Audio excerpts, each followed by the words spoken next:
지난주에 고린도 전서에 있는 말씀을 드렸고, 오늘은 이어서 후서에 있는 말씀을 드리면서 함께 은혜를 나누려고 합니다.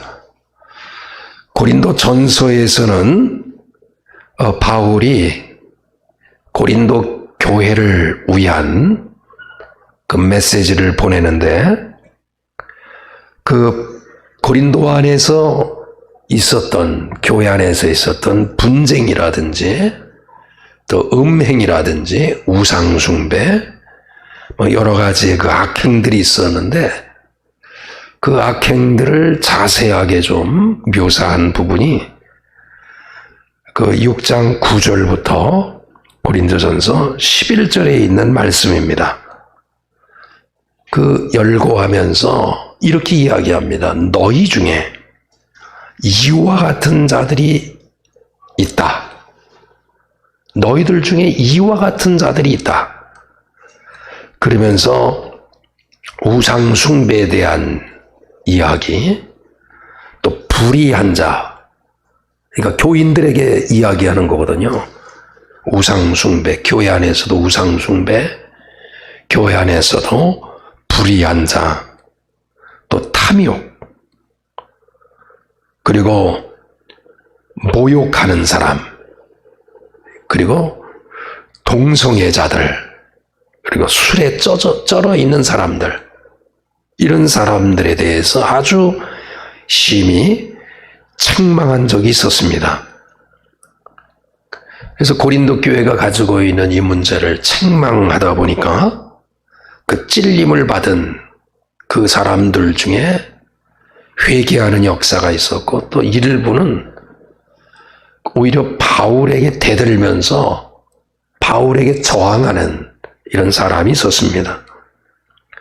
그래서 당시에 저항하던 거짓 교사나 거짓 사도들이 이 사도 바울의 어떤 사도성을 가지고 물고 늘어지면서 저 사람은 정통성이 없다, 거짓이다. 그러면서 그에게 잘못된 정보를 흘리면서 고린도 교회 안에 있는 사람들에게 자기 자신들을 합리화시켜 나갑니다. 그래서 바울을 향해서, 이제 고린도 후서에 대한 이야기예요. 그 바울을 향해서 거짓 교사나 이렇게 찔림을 받은 이런 사람들이 바울이 너무 경솔하다. 실제로 한번 고린도 교회의 여러 문제 때문에 그 고린도를 거쳐서 이렇게 복음을 전하리라고 하는 한 2번에 걸쳐서 이렇게 왕복 그렇게 했던 것을 수정해서 한 번을 거쳐갔던 일이 있는데, 그것 때문에 물고서 그 문제를 가지고 너무 경솔하지 않았었느냐, 너무 변덕스럽다. 그리고 이 사도 바울이 전한 그 메시지는 고린도 교회 교인들에게 편협한 마음을 이렇게 갖게 했다. 그래서 6장 12절에 있는 말씀에서 보면 그런 정보가 좀 나오고요. 또 바울은 미친 것이 아닌가. 그리고 바울은 속이는 자라. 그러면서 바울은 그 고린도 교회를 향해서 쓴 편지 속에서 보면 너무 난해하다. 난해할 것이 없는데도 난해하다. 그리고 글 자체가 부정직하다. 그리고 바울이 쓴 편지에는 위로나 또 화합을 유도하는 것이라기보다는 책망과 파멸을 위해서 쓰여진 것이기 때문에 그 말씀을 받는 자는 근심할 수밖에 없다. 그러니까 위로의 편지가 아니라 근심의 편지다. 그리고 바울에게 있어서 좀 취약점, 그 단점이 뭐냐면 이 글 힘은 있는데 좀 이렇게 말 힘이 없었습니다. 그러다 보니까 바울은 멀리 떠나서 볼 때는 좀 담대한 사람처럼 보이지만 이렇게 얼굴과 얼굴, 몸으로 대할 때는 좀 이렇게 약하고 그다음에 말이 시원치 않다. 그리고 고린도 교회 성도들이 보낸 그 재정적인 도움을 이 바울이 거절하게 되는데 그걸 가지고서 우리를 사랑하지 않아서 그렇다. 또 하나는 연보에 대한 이야기를 했을 때 그 사도 바울이 예루살렘 교회가 어려움이 있었을 때 그 연보에 대한 이 도움을 청하고 하는 이 과정에서 예루살렘에 있는 성도를 위한 것이라고 하지만 실제로는 그는 자신을 위한 것이다. 이렇게 사도 바울을 그렇게 저항하는 사람들이 사도 바울은 본래 그렇지 않은데 그런 모습으로 자꾸만 이렇게 뒤집어 씌우는 거예요. 자기들의 합리화를 위해서. 그러다 보니까 안 되겠다 싶어서 이 고린도 그 후서에서 이러한 문제를 가지고 자기 자신에 대한 변호를 합니다. 그래서 나는 그렇지 않다. 나는 이런 상황에서 이런 이유 때문에 이렇게 되었다. 그래서 고린도 후서는 고린도 전서와는 좀 달리 조금 이렇게 분위기가 달라요. 그 고린도 전서에서는 고린도 교회를 향한 계속 책망과 회개의 촉구와 그들이 잘 되도록 권면하는 메시지인데 고린도 후서는 반대로 자기를 책망하고 자기를 위협하는 사람들에 대해서 자기 자신을 변호하려고 하다 보니까 과거로부터 지금까지의 그 자기 자신을 쭉 설명을 해요. 그러니까 변호한다는 이야기죠. 그래서 고린도 후서는 사도 바울의 어떤 사도성을 변호하는 이러한 책이라고도 이렇게 볼 수가 있습니다. 그런데 이제 고린도 후서를 이렇게 보내면서 그 1장 그 1절부터 이렇게 살펴보면은 1절과 그 2절에 있는 말씀에서 보면 그 당시에 편지를 보낼 때 평범히 그리스도인들이 이렇게 그리스도인들에게 보낼 때 보내는 편지의 어떤 형식을 그대로 갖추고 있어요. 그래서 1절, 2절에 보니까 하나님의 뜻으로 말미암아 그리스도 예수의 사도된 바울과 형제 디모데는 고린도에 있는 하나님의 교회와 또 온 아가야에 있는 모든 성도에게 지금 이 편지를 보낸다. 그러니까 수신자를 지금 밝히는 거예요. 여기에 보면 1절에 보면 하나님의 뜻으로 말미암아 자기가 사도가 되었다. 어떤 의미인지 아시죠? 지금 고린도 전서를 보내고 저항하는 그 사람들에게 사도성을 부정하고 있는 사람들에게 첫 마디가 하나님의 뜻으로 말미암아 됐다. 이 고백은 사역자들의 공통된 고백이에요. 하나님의 뜻으로 말미암아 되었다. 저도 전자공학을 이렇게 공부하고 이제 그런 쪽으로 아마 거의 나갈 것 같았었는데 하나님이 이렇게 방향을 틀어주셨어요. 정말 하나님의 뜻이었다. 저는 이렇게 고백합니다. 하나님의 뜻으로 말미암아 그리스도 예수의 사도가 되어진 이 바울과 디모데는 고린도에 있는 하나님의 교회와 그러니까 고린도에 있는 하나님의 교회와 또 온 아가야에 있는 모든 성도에게 지금 2절에 보니까 하나님 우리 아버지와 주 예수 그리스도로부터 은혜와 평강이 있기를 원한다. 근데 여기서 보면 우리가 조금 이해해야 될 것은 고린도에 있는 하나님의 교회라고 하는 것은 즉 우리나라로 말하면 지금 서울권하고 경기권 이 정도가 그 헬라 지역의 마게도니아 그 지역이고요. 그리고 이 충청권 밑에 전라도 뭐 이런 밑에 지역은 아가야라고 하는 지역이에요. 그래서 그 헬라권에 보면 위에 그 마게도니아라고 하는 이 지역에는 데살로니가, 그리고 아가야 지역에서는 고린도라고 하는 이러한 지역이 주요한 도시였습니다. 그러면 여러분이 아마 좀 이해가 되실 거예요. 고린도에 있는 하나님의 교회, 그러면 지금으로 말하면 좀 이렇게 리다니, 그리고 아가야에 있는 모든 성도에게, 그러니까 그 지역 통틀어서 모든 성도들에게 2절에 보니까 하나님, 우리 아버지와 주 예수 그리스도로부터 은혜와 평강이 있기를 원한다. 여러분이 그 성경을 고린도 후서를 쭉 읽다 보면 이 사도 바울이 하나님에 대한 이 표현을 하는데 여러 가지의 그 표현을 합니다. 그리고 예수님에 대한 표현을 할 때 여러 표현을 해요. 근데 하나님에 대한 표현을 하는데 하나님하고 뒤에 수식어가 붙죠. 뭐라고 붙어요? 하나님, 우리 아버지. 여러분 그런 마음을 가지시나요? 하나님, 우리 아버지. 이런 고백 여러분이 하시게 될 거야. 기도할 때도 보면 뭐 저도 육신의 아버지가 계시잖아요. 평상시 아버지. 그런데 눈을 감고 하나님 앞에 기도할 때 보면 하나님 하면 대표적으로 아버지, 이런 마음이 들어요. 아버지.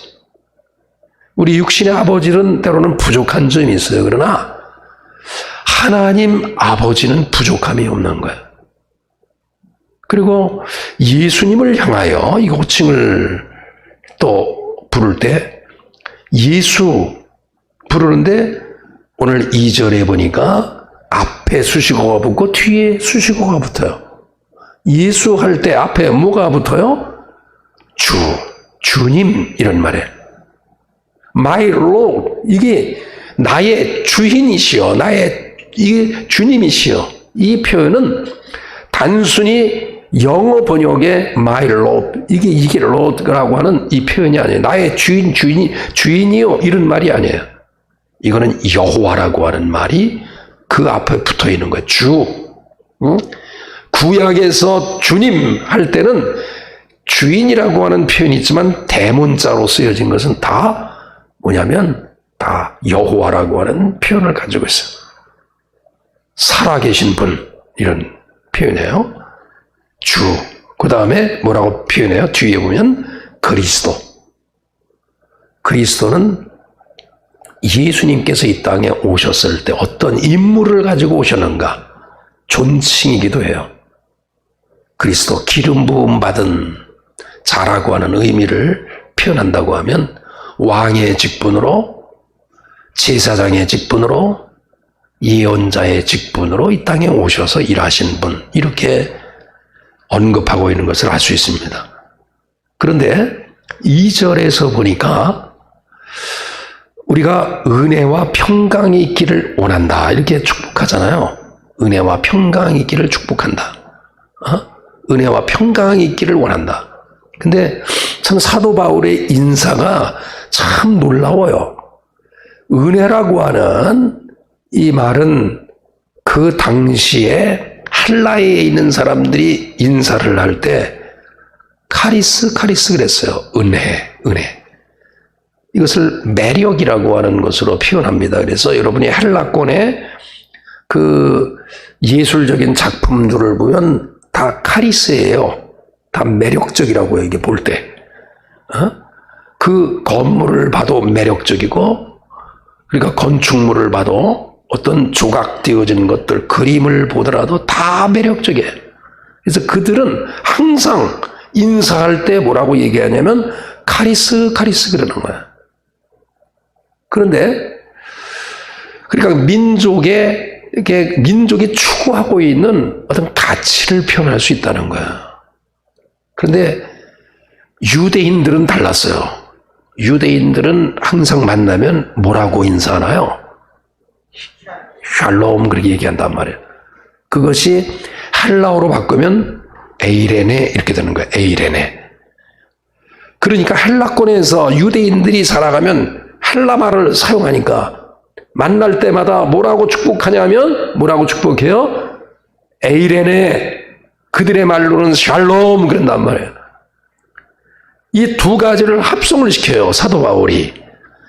그런데 이 두 가지가 다 뭐로부터 그것이 이루어진다고 이야기하고 있어요. 2절에 하나님 우리 아버지와 예수님 되시는 분인데 주가 되시고 그리스도가 되신 그분 뭐라고 되어 있어요? 그분으로부터. 영어는 from 이렇게 되어 있어요. 그러나 이 번역은 이 성경에서 말씀하고 있는 아포라고 하는 말이 있어요. 뭐뭐로부터 해석되어지는데 이 말은 바로 뭐냐면 뭐뭐로부터 할 때 그 앞에 문장에 찰싹 달라붙어 있어서 그냥 그것으로부터 딱 붙어가지고 뭔가 이렇게 전개되어지는 그런 말이에요. 그러니까 은혜와 평강이 아포라고 하는 말은 어디로부터 와지는다는 거예요? 하나님 아버지로부터 주 예수 그리스도로부터 은혜와 평강이 있다라고 하는 사실을 언급합니다. 이 이야기 속에는 두 사람들이 아마 좀 찔릴 거예요. 하나는 헬라인들이 찔릴 거예요. 우리도 인사할 때 새해에 복 많이 받으세요. 우리가 축복하는 거 아니잖아요. 복 많이 받으세요 한다고 축복받나요? 축복의 근원은 누구예요? 하나님. 주 예수 그리스도로부터 삼위일체 되신 하나님으로부터. 유대인들이 또 찔리겠죠. 평강이 있을지어다 샬롬 샬롬 하는데 유대인들은 항상 근본을 하나님으로부터 생각하는데 그 하나님이 인간으로 오셨다고 하는 것은 유대인은 믿지 않아요. 그런데 하나님과 더불어 뭐라고 말씀해요? 주 예수 그리스도로부터 은혜와 평강이 있기를 원한다. 2절에 있는 말씀이 바로 3절부터 11절에 있는 말씀을 쭉 끌고 가는 거예요. 이게 문장의 머리라고 말할 수 있는 겁니다. 2절에 있는 이 메시지가 3절과 11절에 있는 말씀을 쫙 끌어서 2절에다가 이렇게 맞추는 거예요. 초점을.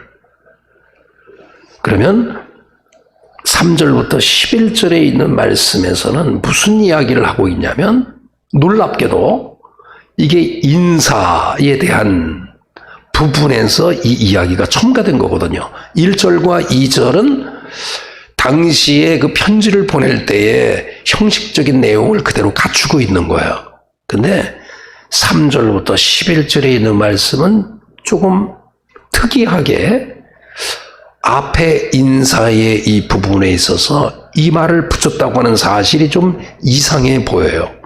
왜냐하면 여러분이 사도 바울이 보낸 그 편지들을 쭉 보면 최소한 한 13권이라고 보통 그러죠. 사도 바울이 이렇게 보낸 편지가 신약 27권 가운데 13권이라고 그래요.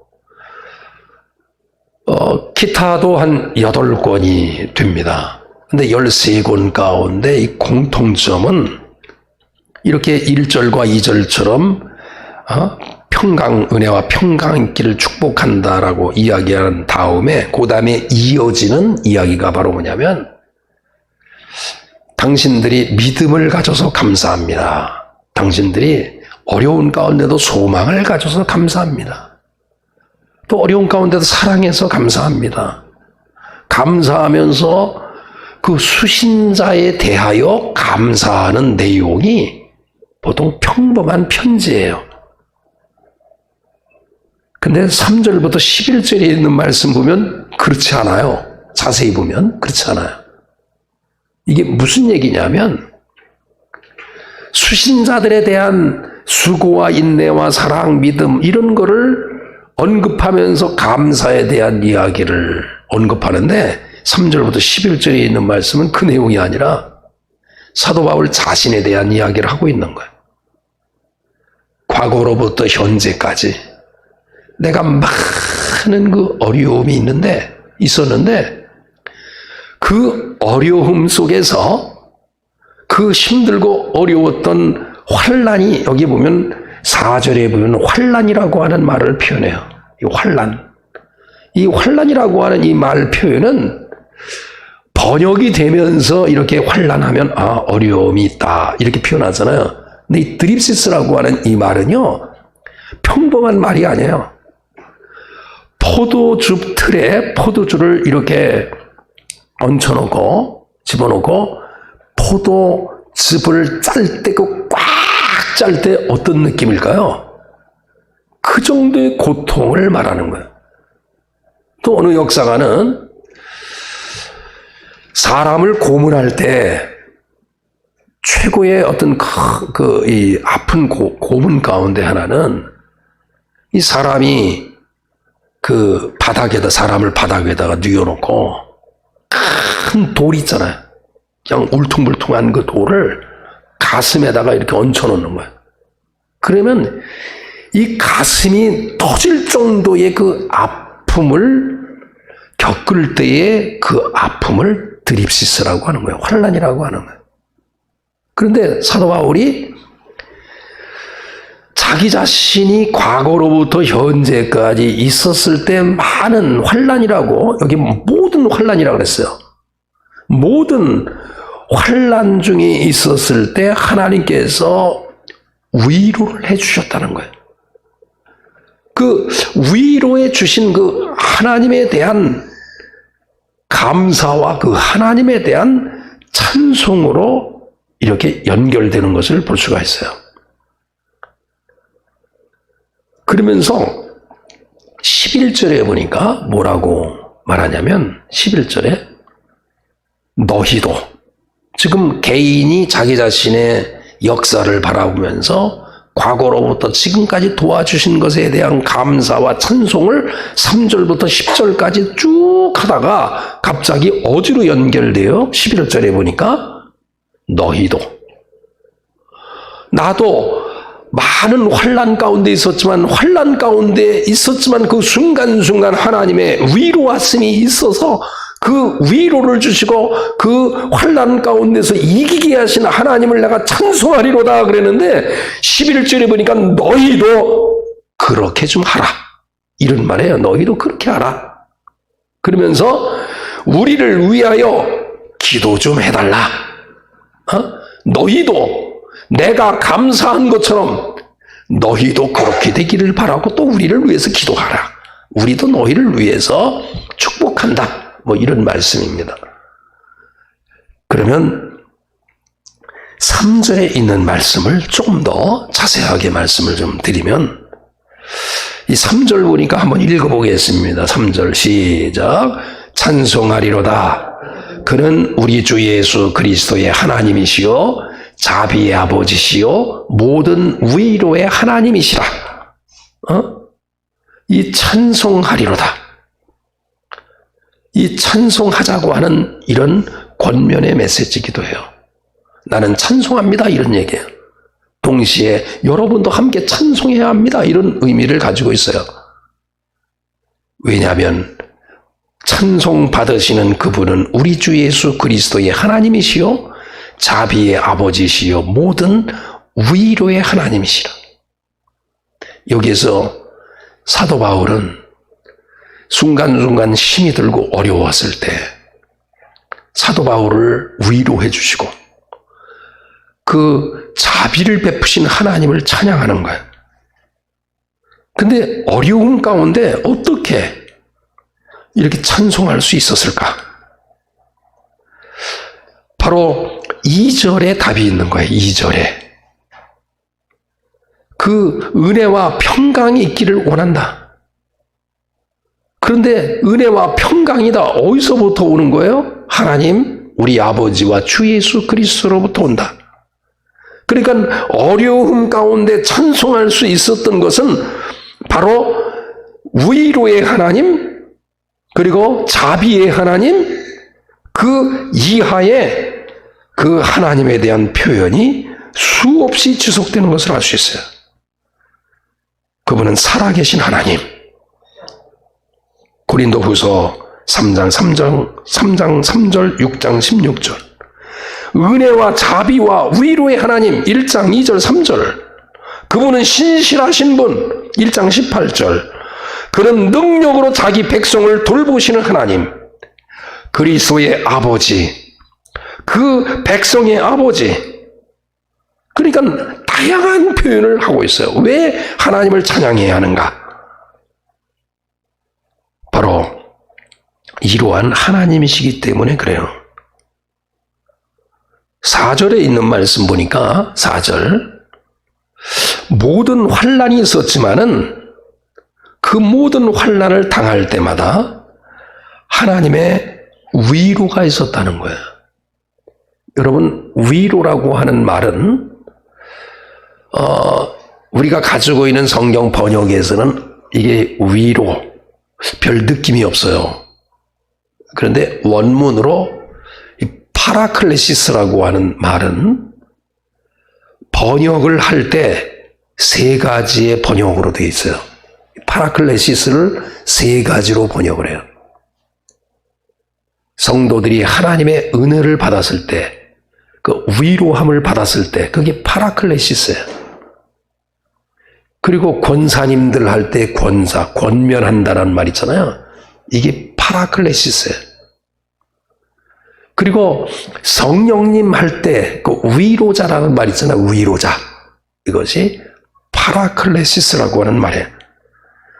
그러니까 모든 환난이 있었을 때 이 위로라고 하는 것은 문제의 해결을 말하는 거야.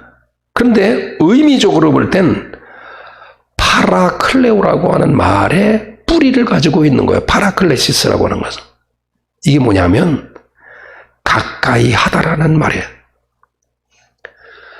문제가 해결됐을 때는 두 가지 중에 하나일 거야. 하나님께 간절히 다가가는 마음으로 그 문제가 있었을 때 넘어지지 아니하고 하나님께 가까이 가는 거야. 좀 더 가까이 가는 거야.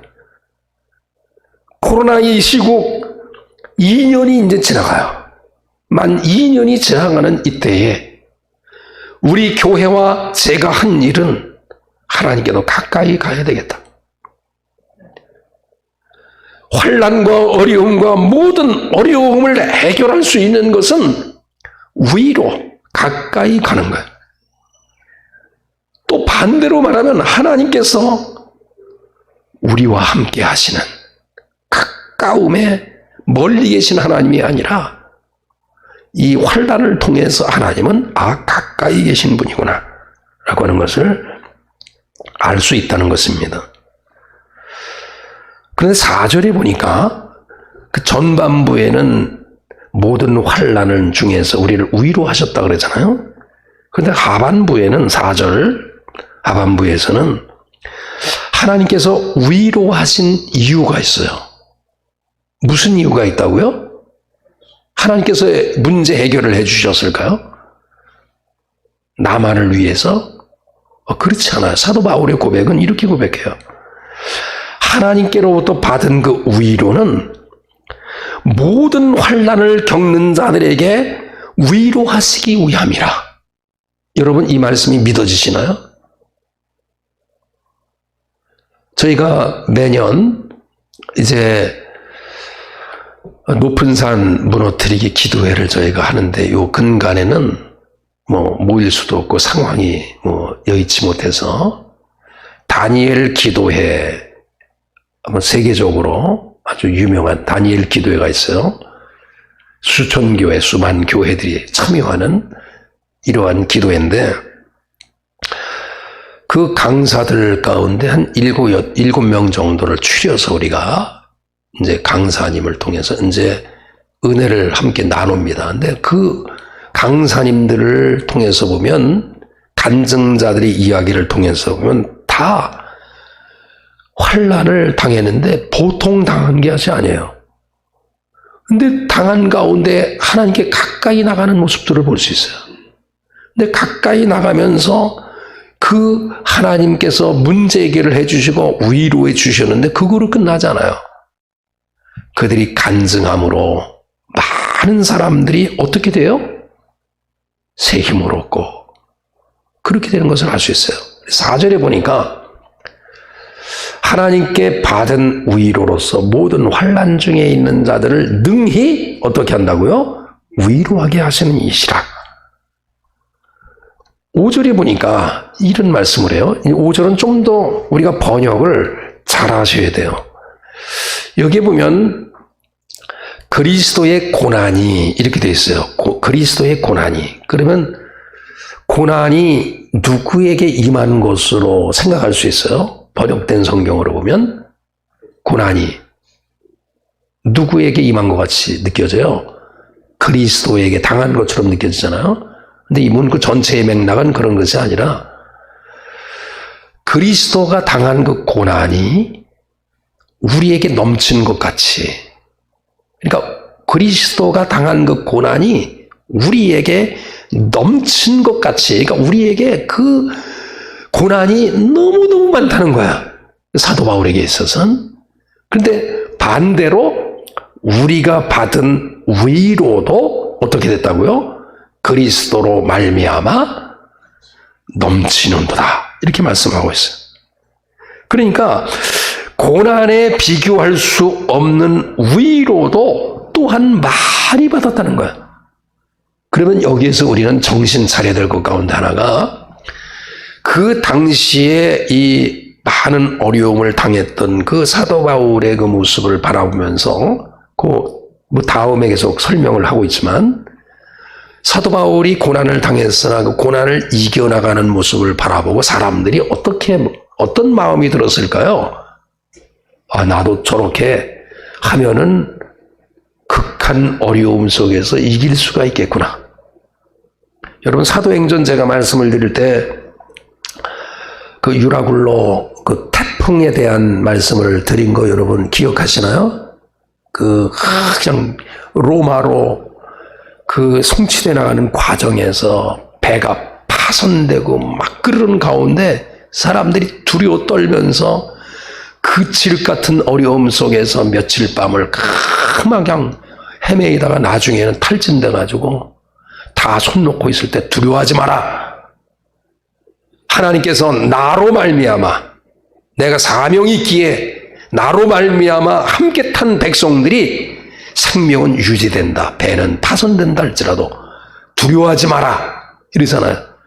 근데 그 전날 밤에 무슨 일이 일어났을까요?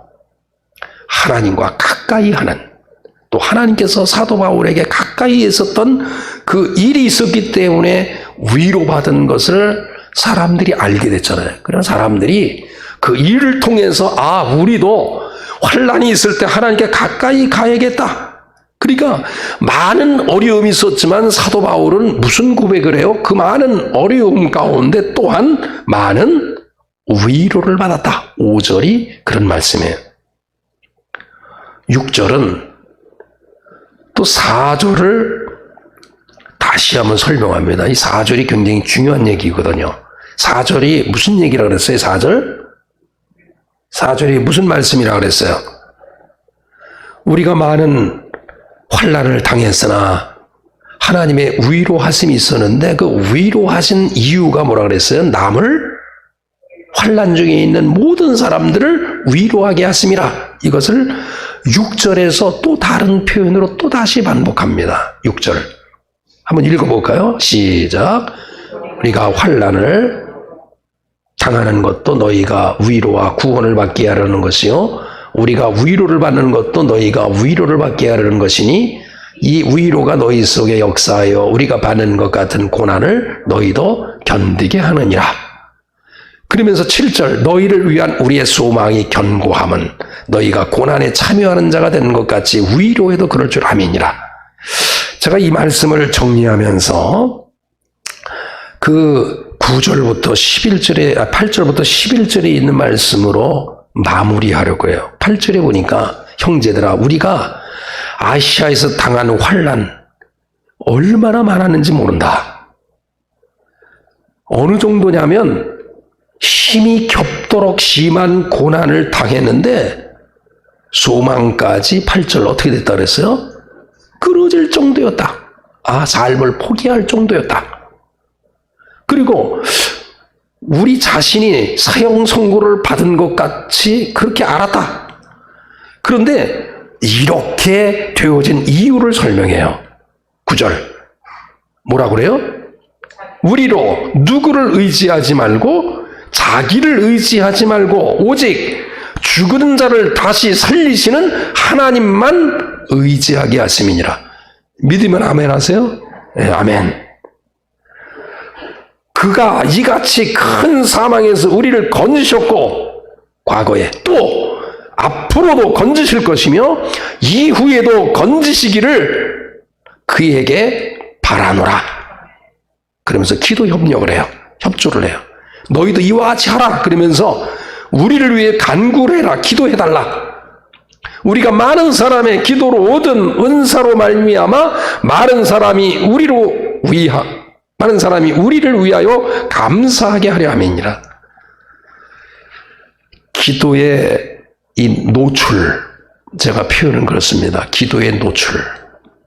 기도를 노출시켜야 돼요. 기도를 협력을 구하셔야 돼요.